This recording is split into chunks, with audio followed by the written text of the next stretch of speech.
Shalom, selamat berjumpa kembali dalam acara Obsesi Hati, obrolan seputar suami istri yang sehat dan rohani. Bersama saya Leo Sumampo dan saya Fitri Sumampo Sitorus. Baik, kita ketemu lagi pada program Obsesi Hati malam hari ini.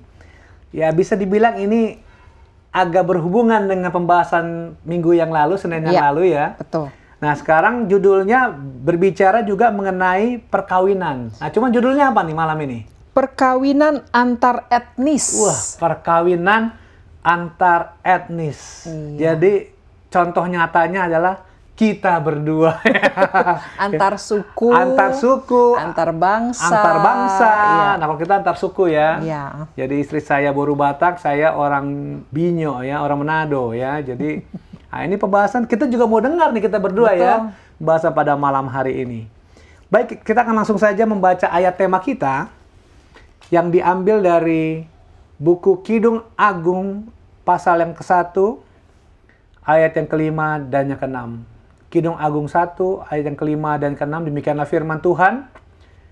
Memang hitam aku, tetapi cantik, hai putri-putri Yerusalem. Seperti kemah orang Kedar, seperti tirai-tirai orang Salma. Janganlah kamu perhatikan bahwa aku hitam, karena terik matahari membakar aku. Putra-putra ibuku marah kepadaku. Aku dijadikan mereka penjaga kebun-kebun anggur. Kebun anggurku sendiri tak kujaga. Dengan ayat ini mari kita bersatu dan berdoa. Tuhan Allah yang baik, kami bersukacita oleh karena malam hari ini Tuhan telah pertemukan kami dalam satu program Obsesi Hati, di mana kami akan mendengarkan pembahasan yang akan dibawakan oleh keluarga Pendeta Kuntaraf dan Ibu Kathleen Kuntaraf.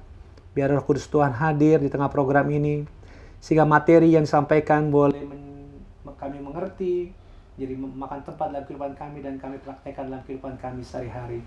Berkati acara ini Tuhan dari awal hingga akhirnya, berkati jaringan agar dapat berjalan dengan baik, berkati sahabat-sahabat kami kru Hope Channel Indonesia yang memandu acara ini, agar acara ini bisa berjalan dengan baik tanpa gangguan oleh karena pertolongan Tuhan saja. Berkati pendeta Ibu Pendeta Kuntara yang akan membawakan materi. Biarlah Roh Kudus Tuhan boleh menjamah hati dan pikiran mereka agar pembahasan ini boleh menjadi berkat bagi semua orang yang mendengarkan. Terpujilah Tuhan, Engkau Allah yang baik, ampuni dosa kami begitu banyak. Di dalam nama Yesus Kristus kami berdoa dan ucap syukur. Amin. Amin. Kami mengundang kepada para pemirsa bila Anda mempunyai pertanyaan seputar topik pembahasan kita pada malam hari ini, silahkan mengirimkan pertanyaan Anda ke kolom komentar di YouTube ataupun Facebook, ataupun dikirimkan ke nomor call center Hope Channel Indonesia. Dan saat ini kita akan mengundang narasumber kita, Pendeta dan Ibu Pendeta Kuntaraf. Shalom Pendeta dan Ibu Pendeta Kuntaraf. Shalom, selamat pagi dari North Carolina, selamat malam di Indonesia. Selamat pagi. Senang sekali bisa bertemu kembali dengan Pendeta dan Ibu pada malam hari ini. Baik, tidak berlama-lama lagi karena kami juga senang. Iya, tidak menunggu lama lagi karena kita mempunyai topik pembahasan yang sangat menarik malam ini. Kami persilahkan Pendeta dan Ibu untuk membawakan pembahasannya. Baik, perkawinan etnis adalah sesuatu perkara yang sangat umum sekali di mana-mana, apalagi Indonesia ini kan banyak sekali pulau-pulaunya, banyak sekali sukunya dan sebagainya, bahasa juga ya, dialek dan sebagainya, banyak sekali. Ini satu perkara yang umum, tetapi ada juga perkawinan dengan antar bangsa dan sebagainya. Jadi ini kita lihat kalau berdasarkan ayat yang kita sudah lihat ini ya, berbicara tentang memang hitam aku tetapi cantik. Ini adalah kekasih daripada daripada Raja Salomo ya, yang rupanya berbeda bangsa ya, tetapi mempunyai kasih sayang satu sama lain. Baik, nah sekarang kita coba lihat ya, apa yang dimaksudkan dengan perkawinan antar etnis atau yang disebut dengan amal magasi ya. Oke, ini definisinya adalah apa? amalgamasi adalah istilah yang digunakan untuk menyebutkan sebuah perkawinan campuran antar etnis sehingga menjadi satu rumpun. Jadi amalgamasi namanya. Sering dilakukan oleh masyarakat Indonesia dari dulu hingga sekarang dan juga di Amerika ini. Dan secara umum ini adalah sepasang suami istri yang berlainan etnis yang sama-sama bermaksud memberikan satu rumah tangga berdasarkan rasa kasih sayang yang disahkan secara resmi dengan upacara tertentu. Jadi upacara tertentu mungkin adalah perkawinan gereja ataupun mungkin perkawinan sipil ya, tetapi resmi walaupun berbeda etnis ya. Nah, amalgasi itu sesuai dengan buku Sosiologi 1 yang dicetak tahun 1972 yang diterbitkan oleh Fakultas Sastra Universitas Negeri Pajajaran.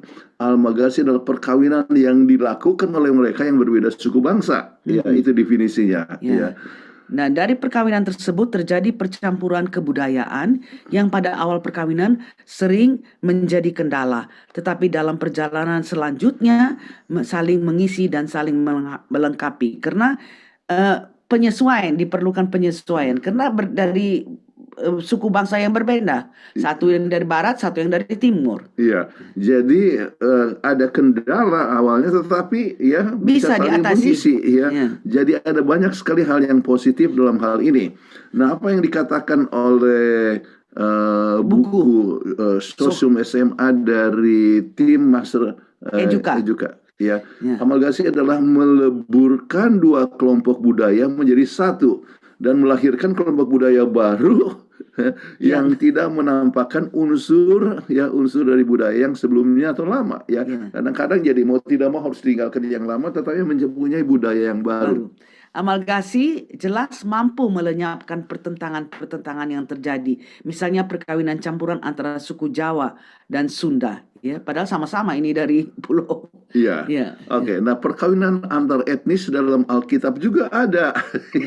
Kita coba lihat dalam Keluaran 2 ayat 21 dan 22 apa yang dikatakan. Musa bersedia tinggal di rumah itu, lalu diberikan Rahuela Zipora anaknya kepada Musa. Perempuan itu melahirkan seorang anak laki-laki, maka Musa menamainya Gersom. Sekatanya, aku telah menjadi seorang pendatang di negeri asing. Jadi kita tahu bahwa ini ada suatu perbedaan ya antara Zipora istri daripada Musa ya dengan Musa ya. Kita tahu kemudian dalam buku Bilangan bagaimana terjadi suatu pertentangan juga antara keluarga ya, yaitu Miriam dan juga Harun ya, oleh sebab istri daripada Musa ini yang dirasa berbeda latar belakang ya. Nah, tetapi kita lihat bahwa ini adalah satu perkara yang terjadi di dalam Alkitab ya. Tetapi sering apa yang terjadi ya, ada perkawinan yang tidak direstui oleh Tuhan antara bangsa ini ya dengan perempuan asing ya. Sebenarnya bukan oleh masalah perbedaan suku dan ras ya, tapi masalahnya adalah oleh sebab perbedaan penyembahan ya. Jadi sesembahannya yang berbeda. Jadi Salomo itu terpengaruh oleh ya istri-istrinya yang banyak yang datang, ada yang dari Mesir, dari Edom, dari mana-mana ya. Jadi kalau begitu satu-satunya pernikahan antar ras yang jelas dilarang Alkitab adalah menikah ya yang menikah di luar keluarga Allah ya. Jadi kalau sama-sama keluarga Allah itu masih bisa ada yang menyatukan, yaitu misalnya budaya A, budaya B, dan budaya C ya. Jadi budaya C itu sama-sama Kristen ya. Misalnya atau sama-sama satu agama. Jadi bisa lebih dekat ya satu sama lain. Tetapi yang dilarang adalah kalau bukan anak Tuhan ya. Baik, kita coba lihat ada dampak positif yang terjadi ya. Dampak amalgasi yang paling jelas adalah timbulnya budaya baru yang diwariskan kepada anak mereka. Sehingga muncullah pola asuh gabungan yang menghasilkan generasi dengan budaya yang berbeda. Jadi ada sesuatu budaya yang baru, kemudian sering ya anak-anaknya cantik atau ganteng ya. kemudian mendapatkan pengalaman baru yang berbeda dari yang sebelum-belumnya ya, mulai dari kehidupan, pendidikan dan kepercayaan ya. Jadi ada sesuatu yang baru. Iya, menghasilkan generasi baru yang berbeda dengan kedua orang tuanya, baik dari segi budaya yang mereka pegang maupun dari segi genetik. Ya. Jadi ini adalah positive impact ya. Jadi kita lihat, wah ini kehadiran campuran ya. Jadi kebetulan anak kami menikah dengan orang Amerika. Jadi yang kuning dengan yang putih ya. Kemudian ya kita melihat bahwa cucu-cucu kami ya mempunyai banyak hal yang positif ya dalam hal ini. Baik, nah sekarang kita coba lihat ya. Ada berbagai macam hal yang telah terjadi. Anak pernikahan lebih tinggi dan berpikir secara cepat. Nah, sebuah studi yang pernah diterbitkan oleh tim peneliti dari the University of Edinburgh berjudul Humans Evolve to be Taller and Smarter menyebutkan manusia sekarang lebih unggul ya ketimbang manusia sebelumnya karena terjadi keragaman genetik. Jadi kita lihat ada sesuatu yang positif perkawinan daripada antar etnis ini ya, yang disebutkan lebih tinggi, lebih cerdas ya, hal yang baik sekali. Nah, kita coba lihat dengan apa yang dimaksud dengan keragaman genetik ya. Keragaman genetik yang salah satunya sebagai akibat dari pernikahan antar ras membuat perawakan manusia lebih tinggi dan berpikir lebih cepat ya. Dan faktor lingkungan dan pola asuh orang tua mempengaruhi pernikahan antar ras sehingga anak dapat lebih cerdas dan unggul. Ini adalah satu penelitian yang dibuat di Pittsburgh. Oh, bagus sekali perkawinan itu ya. Tetapi ternyata ada juga dampak negatifnya. Jadi apa yang dimaksud dengan dampak negatif? Hilangnya budaya asli yang dibawa oleh orang tua asalnya. Ini salah satu ya. Karena sudah berbeda kan. Nggak tahu mau ikut orang tua mana, orang tua ibu atau bapak ya. Jadi dia bikin budaya campuran. Budaya campuran ya. Dan kemungkinan terjadinya konflik disebabkan oleh dominasi berlebih dari salah satu pemegang budaya. Jadi kalau satu sukunya yang lebih kuat ya, nah itulah jadi ya, dominan. Tetapi kalau sama-sama kuat, wah sering terjadi berbagai macam konflik ya. Terus adanya risiko persebaran penduduk menjadi tidak merata dan akan menjadi masalah besar di kemudian hari. Jadi itu negatif impact-nya. Nah sekarang berbagai macam penelitian ternyata ada hubungannya juga dengan kesehatan. Masalah kesehatan dari mereka yang mempunyai latar belakang yang berbeda. Salah satu adalah resus. Ya, perbedaan resus darah ya, ada antigen, ada resus positif, ada resus negatif. Nah, setiap ras mempunyai resus berbeda-beda. Jadi merupakan salah faktor yang perlu dipertimbangkan sebelum pernikahan. Ini harus diingat ya. Resus adalah suatu penggolongan darah berupa ada atau tidaknya antigen D. Sebagaimana Anda bisa lihat di dalam foto di bawah ini, kalau resus positif berarti dia punya erythrocytes, ada antigen D ya. Jadi Anda lihat seperti spike ini ya. Ditandai dengan adanya ini resus. Sedangkan kalau resus negatif, dia punya erythrocyte nggak ada antigen D. Nah, bangsa Asia umumnya memiliki resus positif, sedangkan orang Eropa, orang Barat ya, mempunyai resus negatif. Sehingga perbedaan resus ini ternyata mempengaruhi kualitas keturunan. Nanti kita akan terangkan. Oke.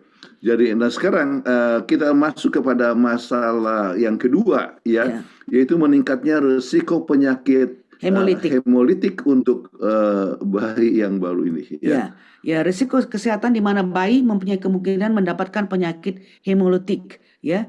Pada istri yang mempunyai resus positif dan suami resus negatif tidak ada yang perlu dikhawatirkan ya, karena dia tidak akan terjadi penggumpalan. Tetapi kalau istrinya resus negatif, ya ingat istrinya resus negatif, suaminya resus positif, kemungkinan bayi yang mereka akan miliki adalah bayi yang resus positif. Jadi ini terjadi di dalam kehamilan itu terjadi percampuran antara darah ibu dan darah dari bayi ini sehingga terjadi kemungkinan untuk berikutnya berikut kehamilan berikutnya itu akan menjadi persoalan.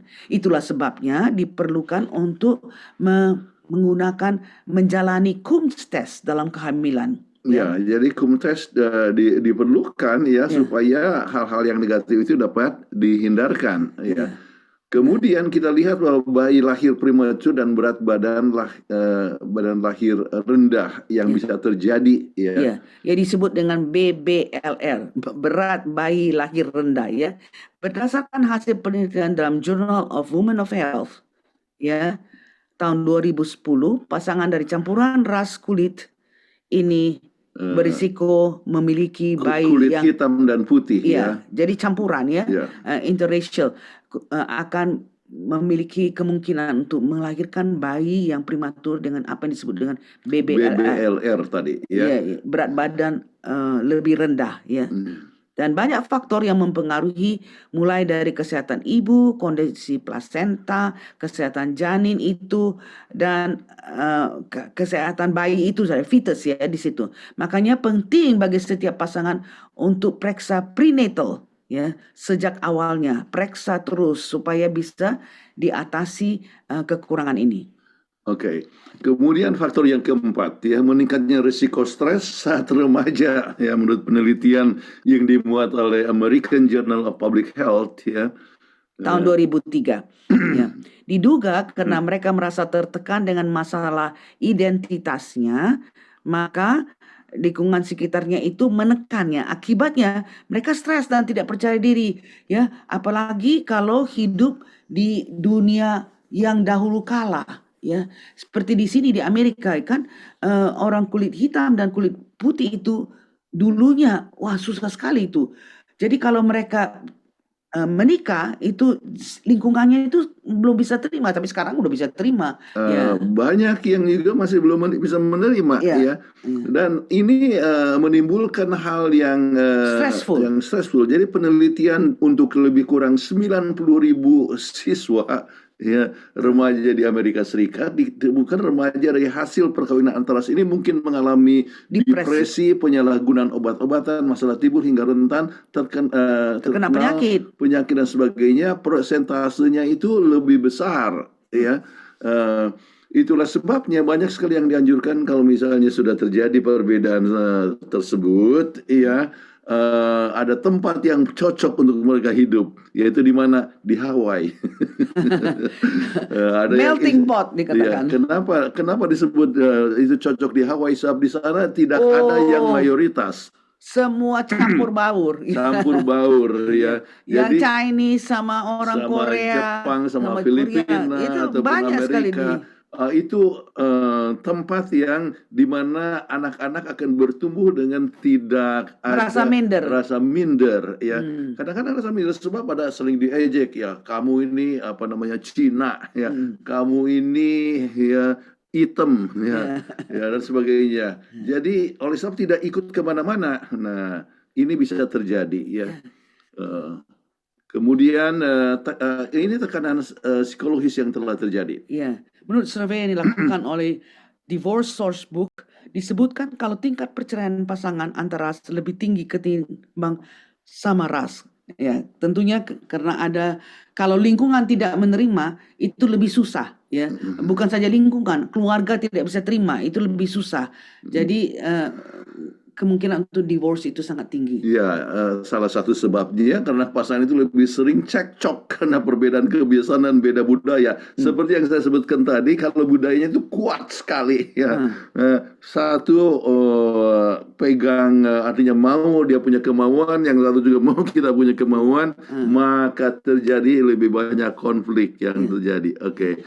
Dan hasil studi yang dilansir di New York Times dari profesor sosiologi yaitu Jennifer Bretter dari Rice University dikatakan bagaimana? Mengatakan bahwa selama isu mengenai ras tertentu masih mempunyai pengaruh persepsi sosial di lingkungan tempat orang tersebut tinggal dan beraktivitas, maka tekanan-tekanan psikologis akan terus dirasakan dan bisa berpengaruh terhadap hubungan pasangan dan anaknya yang menghadapi tantangan pertanyaan akan identitasnya. Jadi memang environment juga sangat menentukan. Ya, jadi adanya tekanan, ya, Tekanan environment. sehingga kadang-kadang jadi kembali anak-anak remaja ataupun anak-anak juga mereka dibully ya oleh perbedaan kulit dan sebagainya. Jadi itu menimbulkan banyak depresi yang terjadi. Ya. Nah, jadi dengan demikian kita perlu kesiapan ya menghadapi benturan Benturan. budaya ya. Ya. Nah, dikatakan bahwa perkawinan antara ras tidak hanya tentang memperbaiki keturunan, tetapi juga faktor-faktor yang lain. Ya. Contohnya kesiapan untuk menghadapi benturan kebudayaan, respons sosial, kerjasama, dan penyesuaian dalam membesarkan anak, pendidikan, kesiapan usia menikah, dan kematangan keemosional, semuanya memberikan kestabilan pernikahan dan mendukung tumbuh kembang anak di situasi budaya yang berbeda, tergantung pada tata tertib hukum agamanya. Jadi penting hukum agama yang menguasainya. Ya, jadi kalau sudah perbedaan daripada agama, berbeda lagi suku atau etnis, ya, itu lebih itu susah. kompleks sekali ya. Kompleks. Tetapi kalau sudah sama-sama satu agama, maka ada hal yang bisa menyatukan akan mereka tersebut. Ingat tadi dikatakan orang yang datang dari culture A dan suami datang dari culture B, tapi kita masuk culture C atau culture Christian, itu yang sangat menyatukan. Jadi hukum agama itu memegang peranan yang sangat penting dalam pernikahan. Oke. Contohnya misalnya pernikahan etnis Jawa dengan etnis Sunda. Pada masa yang lalu etnis Jawa dan Sunda bukan dua etnis yang saling akur meskipun keduanya sama-sama tinggal di Pulau Jawa. Ya. Semakin banyak etnis Jawa yang menikah Etnis Sunda dan sebaliknya, maka secara pelan-pelan pertikaian antara keduanya pun makin terlupakan. Jadi makin lama boleh makin cocok sama-sama juga dari Pulau Jawa. Oke. Nah, kita ambil contoh untuk perkawinan untuk kulit hitam dan kulit putih di Amerika ini. Ya. Yang sekarang sudah makin sering ya. Kemarin saja kita pergi belanja untuk membawa anak cucu kami untuk isi kado yang mereka akan kirimkan di Afrika untuk Christmas. Wah, banyak sekali kita lihat pasangan kulit hitam dan putih yang masuk ke toko. Ya, jadi biasa. Nah, pernikahan amalgamasi antara kulit hitam dan kulit putih yang banyak ditemukan di Amerika di sini, Serikat, sehingga negara ini perlahan menjadi negara yang sangat toleran. Lebih toleran. Ya, sudah biasa lihatnya. Dulu orang terus menoleh ke belakang. Susah untuk menerima. Tetapi misalnya tempoh hari Obama jadi presiden Amerika. Sekarang salah satu calon presiden juga adalah bukan orang Amerika. Artinya bukan asli orang Amerika. Ya, tapi antara campuran antara Jamaika dan India, yaitu Kamala Harris. Ya. Jadi kembali sudah lebih banyak toleransi. Tetapi ada yang sukar untuk menerima. Jadi ini menjadi isu juga di dalam pemilihan umum ini, ya. Jadi sebelumnya kan orang hitam kan adanya satu diskriminasi yang terjadi, tetapi sekarang sudah makin memudar, ya. Baik. Nah, sekarang kesimpulan yang kita bisa ambil daripada pelajaran ini, Alkitab memberikan contoh pernikahan antar etnis yang menunjukkan tidak ada larangan. Nggak ada larangan sama sekali. Tidak ada larangan antar ini selama mempunyai sesama keluarga Allah atau sama-sama seiman, ya. Gitu. Sebab ingat bahwa agama itu bukan hanya perbedaan kepercayaan, tapi juga perbedaan cara mendidik anak, cara makannya, mau kemana berbakti, mau bagaimana menghiasi rumah. Pokoknya perbedaan agama Kalau itu sudah berbeda agama sudah sekali. Banyak masalah. Ya. Nah, perbedaan etnis dapat memberikan dampak positif dan negatif yang harus siap dihadapi oleh mereka yang akan menikah dengan berbeda etnis. Jadi kita masing-masing harus tahu, ya. Ada perbedaan, ya, ada positifnya, ada negatifnya, ya. Nah, salah satu dampak negatif adalah kemungkinan mengalami masalah kesehatan. Nah, ini yang perlu diadakan pemeriksaan sebelumnya supaya kita tahu, apalagi kalau dia resus negatif istrinya, itu yang paling susah sebab itu yang akan mengandung Jadi kalau dia resus negatif dan suaminya resus positif, wah kemungkinan anaknya untuk bayi yang akan dikandunginya itu resus positif, anak kedua nanti akan menjadi problem, ya. Oke. Nah, dampak positif termasuk kemungkinan mempunyai pertumbuhan dan kecerdasan yang tinggi dan patut disyukuri. Ya. Ya. Jadi itu satu hal yang positif ya. Ya. Lebih tinggi, kemudian kelihatan lebih pintar. sehat, lebih pintar dan sebagainya. Ya. Ya. Dan faktor kasih kepada Allah dan satu sama lain dan kasih dalam rumah tangga yang menyebabkan keluarga berlainan etnis akan tetap bahagia, tetap langgeng dan memberikan kemuliaan bagi nama Tuhan. Baiklah, dengan demikian, dengan siapa saja Anda menikah selama mempunyai kehadiran Tuhan dalam rumah tangga, ya, maka rumah tangga tetap berbahagia, ya. Tetap akan langgeng. Walaupun berbeda etnis sekalipun. Ya. Oke, itulah pelajaran kita sekarang ini. Oke, baik. Terima kasih banyak ya, pelajaran penting sekali ya. Baik, dan kita juga mendengarkan ya, cocok juga buat kita karena kita kan berbeda suku ya. Betul. Tapi saya senang tuh, memang ada sisi negatif dan positifnya. Salah satunya dibilang Pasti. Kalau saya tidak salah nangkap, keturunan kita akan menjadi lebih baik, pintar katanya. Puji Tuhan, puji Tuhan. Dan itu memang ya puji Tuhan ya, kita lihat di anak-anak kita ya, puji Tuhan. Walaupun negatifnya juga ada. Dan salah satu yang positif juga, dari tadinya antara dua suku atau dua bangsa itu tidak akur, iya. Karena perkawinan antar etnis ini jadi akur ya. Betul. Itu juga bagus juga tuh ya. Betul sekali. Wah, ini sangat menarik. Baik, kita akan masuk ke segmen yang berikutnya, tetapi kami mengingatkan bahwa kami mengadakan polling yang ada di Instagram, di YouTube ya, di YouTube, dan juga di media sosial dari Hope Channel. Kami mengharapkan partisipasi daripada pemirsa yang ada di rumah untuk mengikuti polling yang diadakan di media sosial kita untuk episode pada malam hari ini. Baik, sebelum kita masuk ke segmen berikutnya, kita akan mengikuti yang satu ini.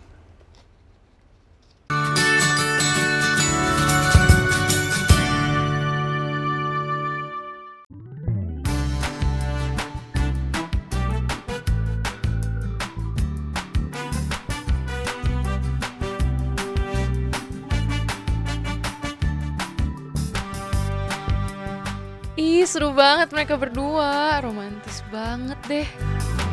Kayak goals couple gitu. Aduh, kapan ya aku punya pasangan kayak dia? Mau ditanyain terus lagi sama orang tua. Dijekin mulu sama teman-teman aku. Harus apa ya? Oh, aku tahu. Kayaknya aku harus berdoa deh.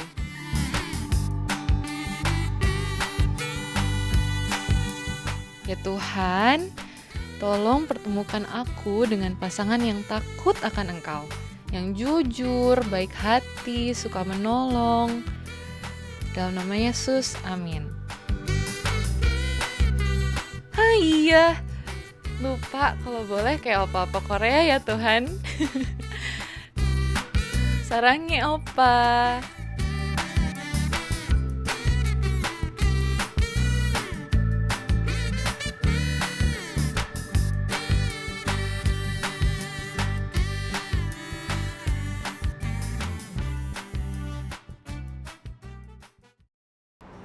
Kita orang Indonesia, ya pastilah bebas dari korupsi. Jangan lupa pilih saya ya. Kita orang Indonesia, tentu menjaga kebersihan itu penting.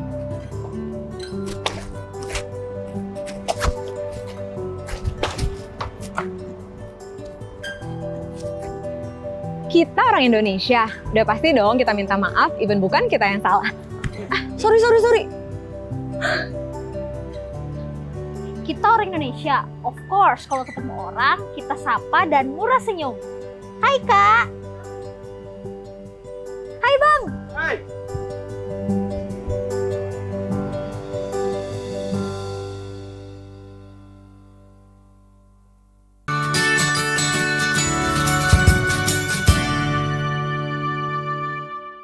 Baik, kembali lagi dalam program Obsesi Hati pada malam hari ini. Dan di segmen kedua ini kita kedatangan bintang tamu ya. Betul. Ya, bintang tamunya bukan hanya satu lagi. Ada 4 yang terdiri dari 2 keluarga. Betul. Karena kita berbicara mengenai perkawinan antar etnis, tentunya 2 keluarga ini mempunyai pengalaman mengenai Iya. topik kita pada malam hari ini. Betul. Mungkin supaya ada patah mengatakan tidak kenal maka tak sayang, kita kenalin dulu keluarga yang pertama. Silakan. Baik, kami minta kehadiran keluarga Banot Lanes. Halo, shalom. Shalom. Hai, kamusta, pare Mareko? Kamusta? Mabuti. Islam. Oke. Terima kasih. Dari dialeknya kelihatan bahwa suaminya ini dari Filipina ya. Iya, betul sekali. Kamusta? Oh, saya cuma tahunya kamusta aja soalnya ya. Sang suami dari Filipina dan istri dari Indonesia, dari Manado ya. Ya, Sulawesi Utara. Iya, Nah, welcome ya. Ya, selamat bergabung. Terima kasih sudah bergabung di acara Obsesi Hati. Dan kita akan perkenalkan langsung keluarga yang kedua. Iya. Nah, keluarga yang kedua adalah keluarga Bapak Daniel Sitompul ya.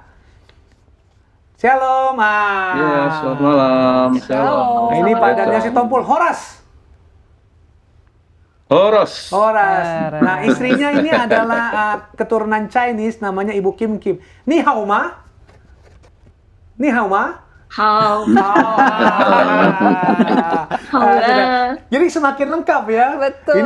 Ini antar negara nih etnisnya sekarang nih. Baru yang ketiga bintang tamunya adalah kita. Kalau kita lokal aja lokal. Enggak lah. Bintang tamu kita yang dua pasang ini saja. Oke, saya akan langsung saja ke pertanyaan pertama nih karena menarik. Minta izin saya tanya ke keluarga Kuya Banot dulu ya.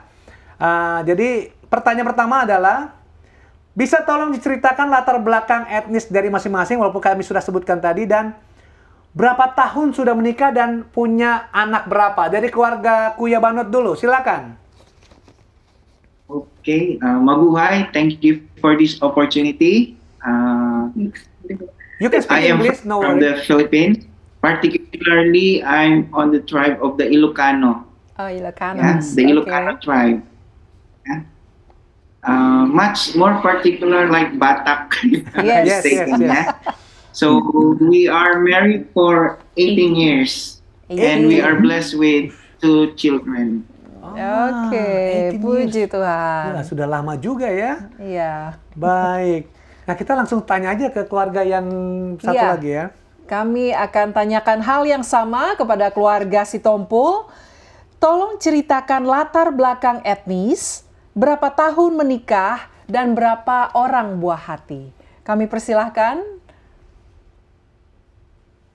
Baik, terima kasih. Nama saya Daniel Sitompul.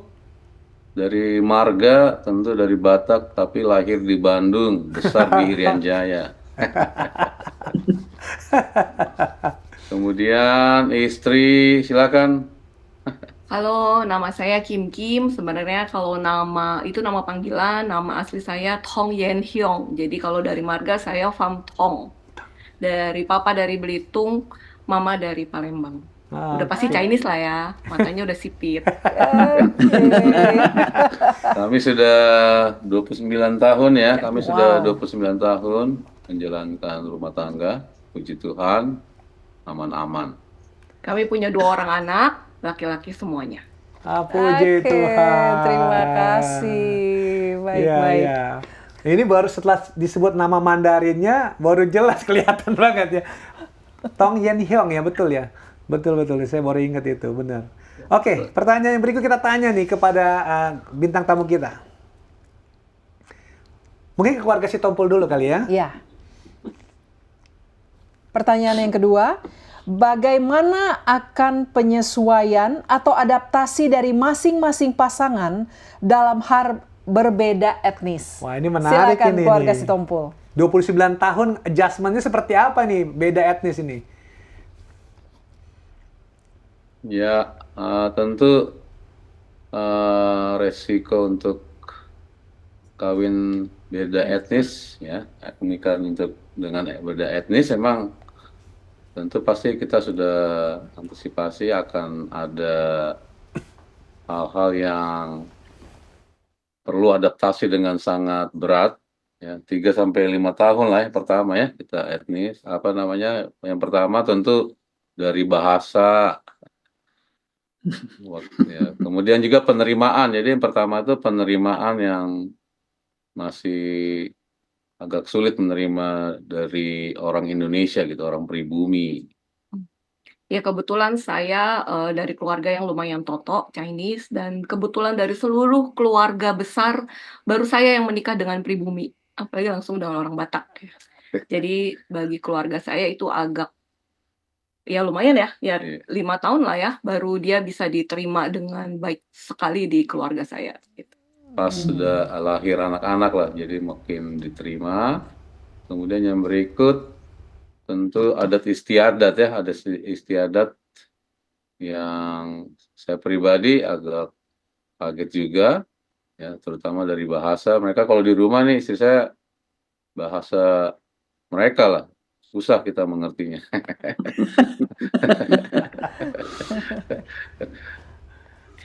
Ya itu kalau dari sisi dia sebagai orang Batak. Kalau saya sebagai orang Chinese, waktu menikah dengan yang suami saya yang dari etnis Batak, saya mungkin udah sempat kedengaran ya, kalau Batak itu katanya kalau laki-laki biasanya dia jadi raja. Jadi dia tidak boleh melakukan apa-apa di rumah gitu katanya.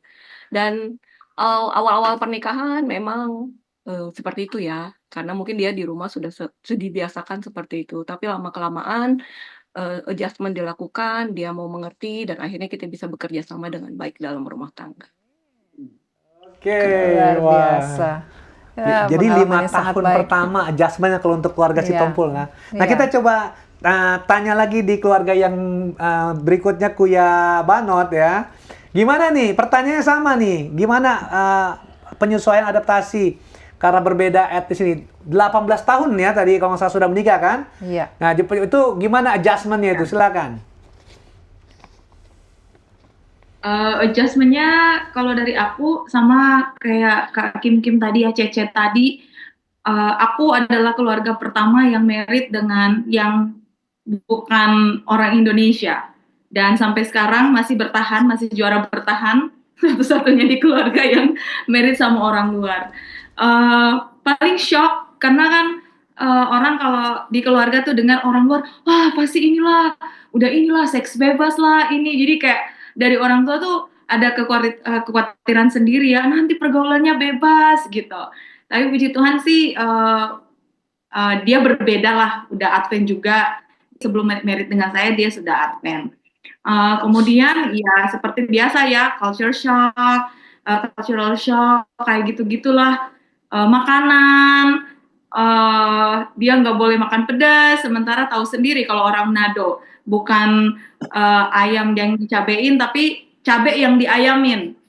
Ya, ya gitu deh. Jadi apa ya? Waktu itu satu kejadian kita pergi ke rumah keluarga. Ya biasa ya kan, masih muda, masih PDKT. Jadi om saya tawarin dia makan. Dan memang pedas. Saya sudah bilang, Hani itu pedas, kamu nggak usah makan. Tapi biasa kan ya, awal-awal mau cari itu ya, cari dukungan. Jadi dia makan lah itu. Akhirnya pulang-pulang dia sampai demam karena harus ke belakang. Ya itu sih makanan. Ya hal-hal seperti itu. Terus kayak kita orang Indonesia, kalau misalnya kita kasih sesuatu, biasanya kita dengan tangan manis, biasanya kan kanan, nih gitu. Tiba-tiba dengan dia mau kanan kiri sama gitu. Jadi kayak lebih berasa kalau pada saat punya anak, karena kan saya bilang sama anak-anak, Dek kasih tangan kanan. Kalau bapaknya kayak it's okay as long as your heart is really there. Jadi kayak wah bagaimana ini? Jadi hal seperti itu sih. Jadi sekitar berapa tahun adjustment-nya kalian? You can speak English because Kuya Banot. Iya. You Well, can ask it in English. It takes a lot of ups and downs to adjust to one another until we finally find out, especially how to communicate. Sometimes if I speak this one and that one, she tried to think of different way. Yeah, that's one of the thing. But if I come and approach her and try to tell her and explain very well what I mean, is that she tries to understand. Until now, if I already get mad, she understands already why I get mad. Yeah, so those kinds of stuff. And for me, I don't need to understand because woman is very hard to understand. Yeah. Yeah. Okay.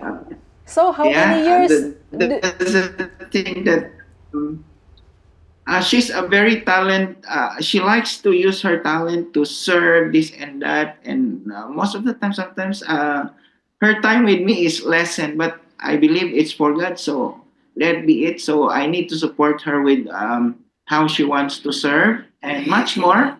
When we were given the opportunity to serve together, then that's the time when we are going to help each other, especially at GISDAP. We are supporting each other when we are given some kind of program that we're going to do. So she helps me, I will help her, and it turns out that our program will really, really great because we have the best formula on it. Yang paling itu straightforward sih. Kalau sesuatu tuh bilang, aku kayak yang, aduh kayaknya terkesan kasar gitu, gitu aja sih. Itu it's very hard to understand. Okay, Kuya, I wanna ask, ilang taon yung you need to adjust for the situation? Para pemirsa nanti boleh baca subtitlenya di bawah ya, subtitle karena ada Berapa bahasa tahun Tagalog kalian juga. perlukan waktu untuk adjustment? I am still adjusting until now. Still ya? Until now. Okay. Okay. I am still adjusting right now, yeah. But more or less, So, you... but what's important is that, yeah. So, are we freezing?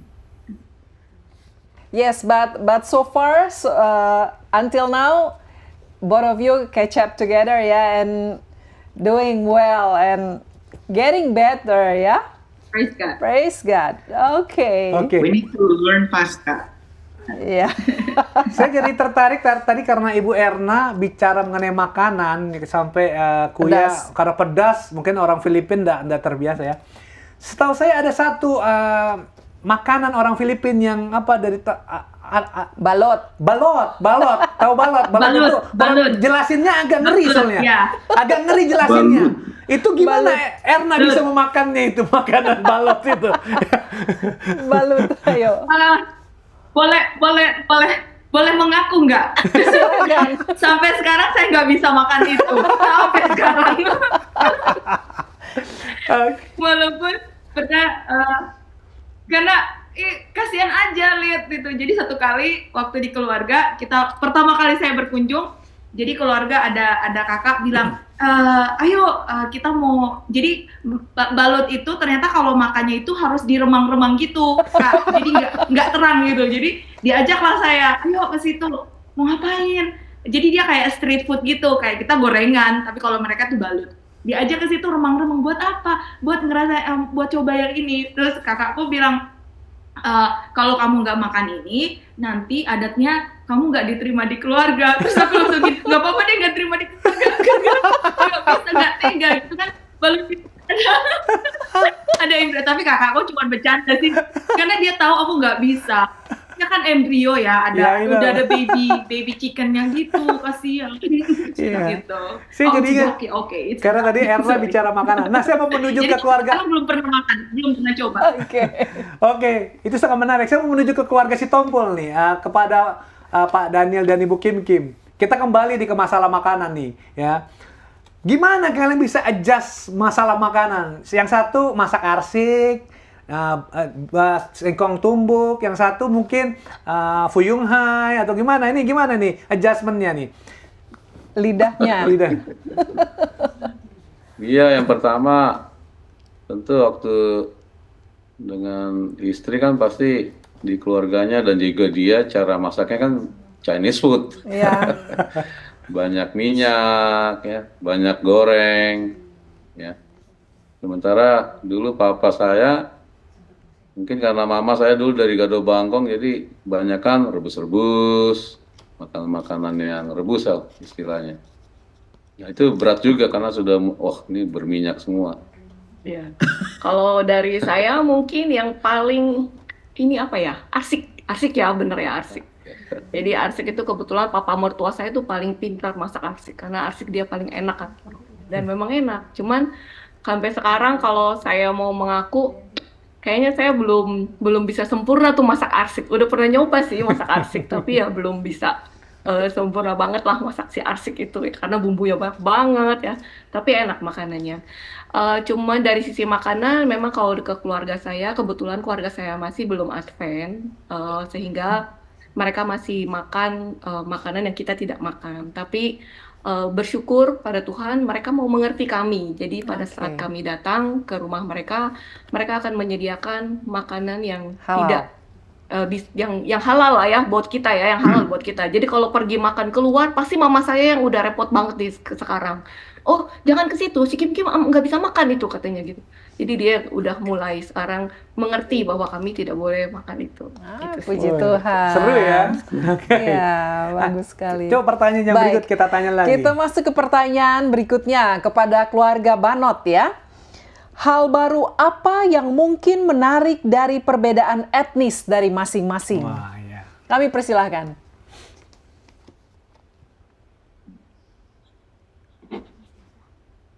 Tolong Ibu Erna ditranslate ya. Ya. I think the best thing is the acceptance, yeah, the acceptance that she has for me.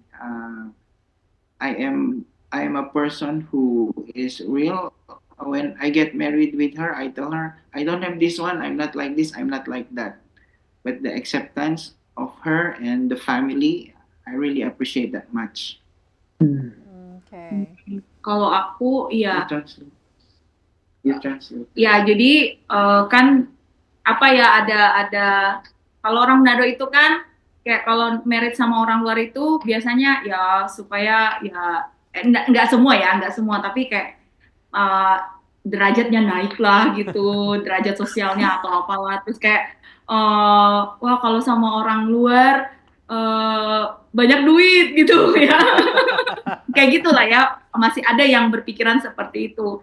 Jadi waktu dia bilang hal yang baru itu kayak keluarga, waktu dia datang dia bilang aja mau merit gitu, terus mama papaku kayak yang kan kalau orang Manado itu kan ya ada, apalagi suku Minahasa itu adalah perhitungan inilah, adatnya harus bayar inilah, terus mama papa tuh ya nggak ya udah gitu, yang penting kamu merit baik-baik udah gitu, itu ya acceptance. Kalau aku hal yang baru ya aku dapatin dari mereka itu ya apa ya, banyak sih, termasuk aku suka mereka tuh nggak prejudis lah, nggak saya menemukan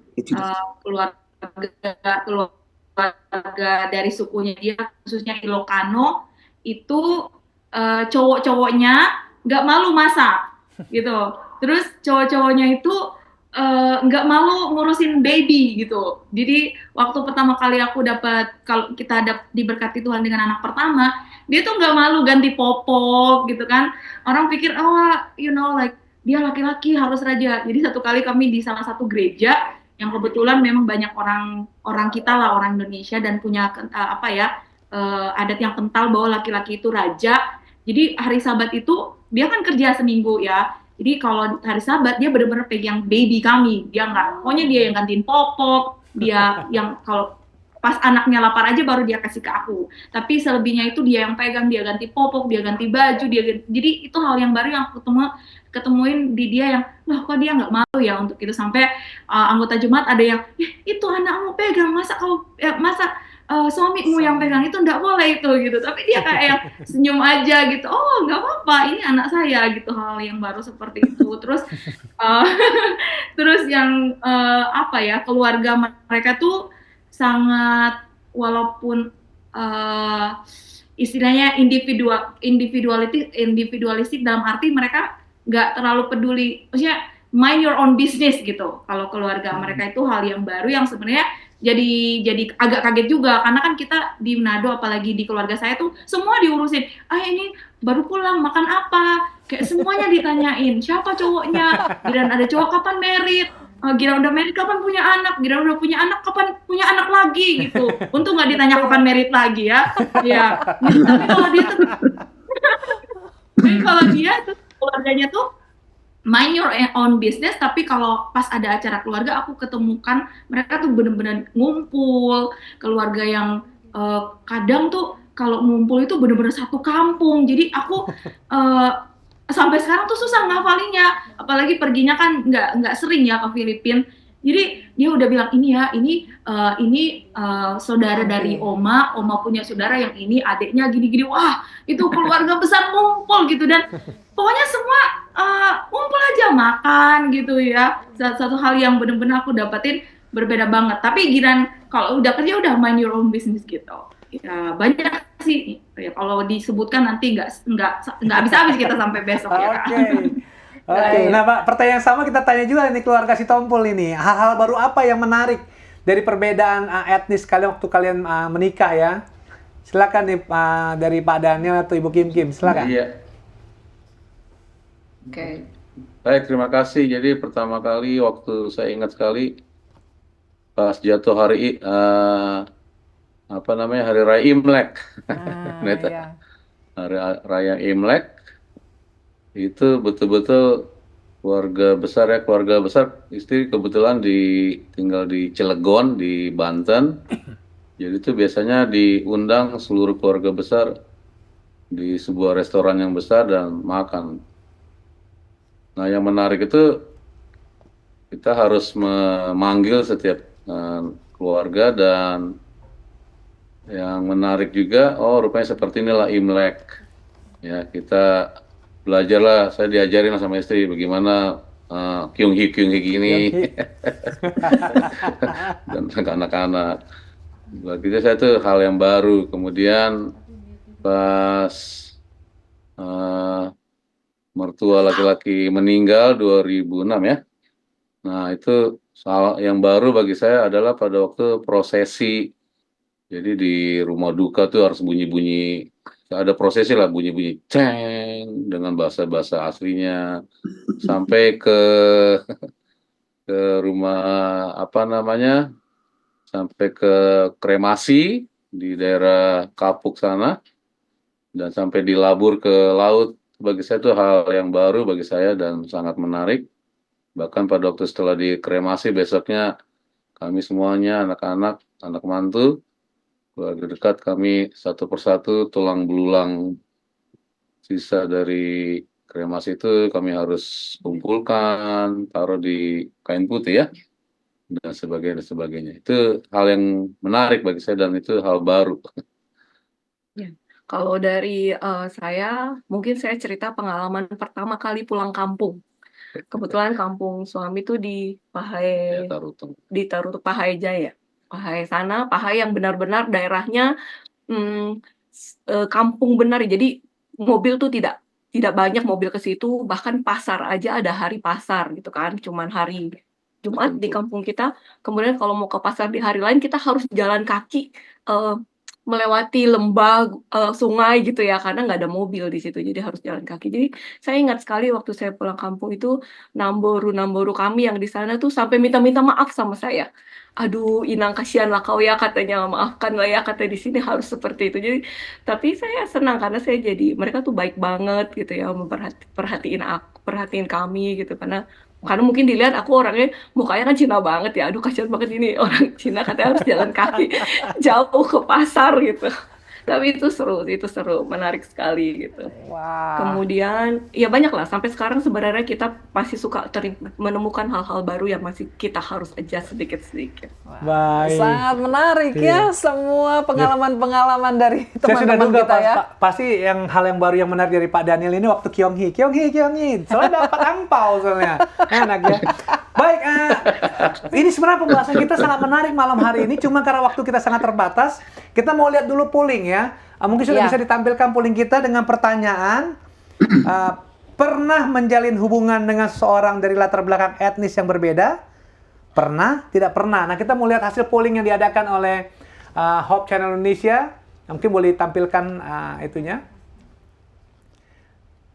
Sudah bisa kan? Ini dia. Nah, pernah 73% dan tidak pernah 27%. Nah, kita langsung minta komentar dari Pendeta Kuntaraf dan Ibu Kathleen Kuntaraf mengenai hasil polling dan juga sedikit pembicaraan dengan itu. Sekalian closing statement Pendeta Kuntaraf.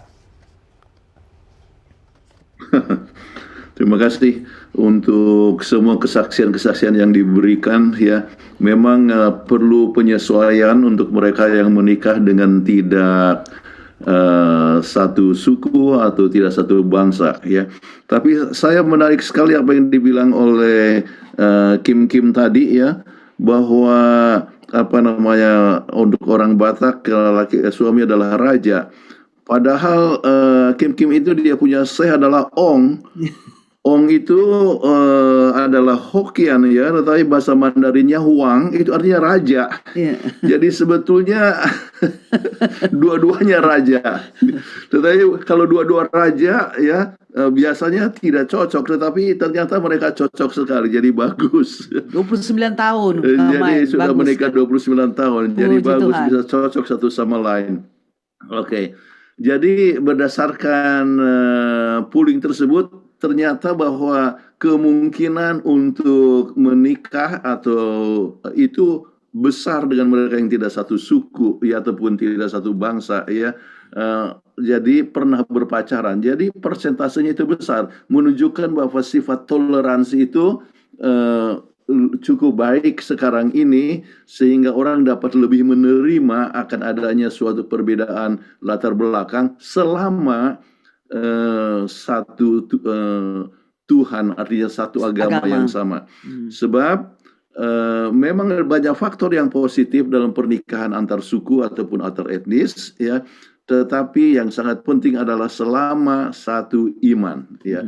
Jadi selama iman yang sama, maka dengan sendirinya ada kemungkinan untuk berbahagia, itu besar sekali. Namun penyesuaian sangat penting ya. Perbedaan makan, satu makan pedas, satu tidak makan pedas ya, maka perlu penyesuaian ya. Jadi perlu penyesuaian yang akhirnya boleh saling menerima satu sama lain. Penyesuaian mungkin kalau masak yang cabenya ditaruh samping. Jadi kalau suami nggak bisa makan, nggak usah makan cabenya.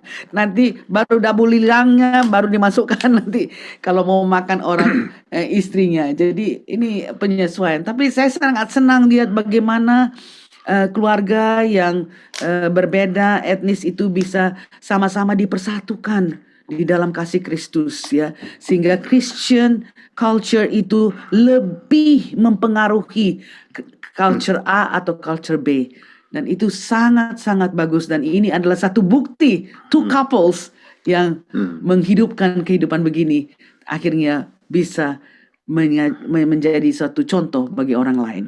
Baik, saya lihat cukup banyak pertanyaan yang masuk ya. Salah satu adalah mengenai masalah makanan tersebut, makanan pedas.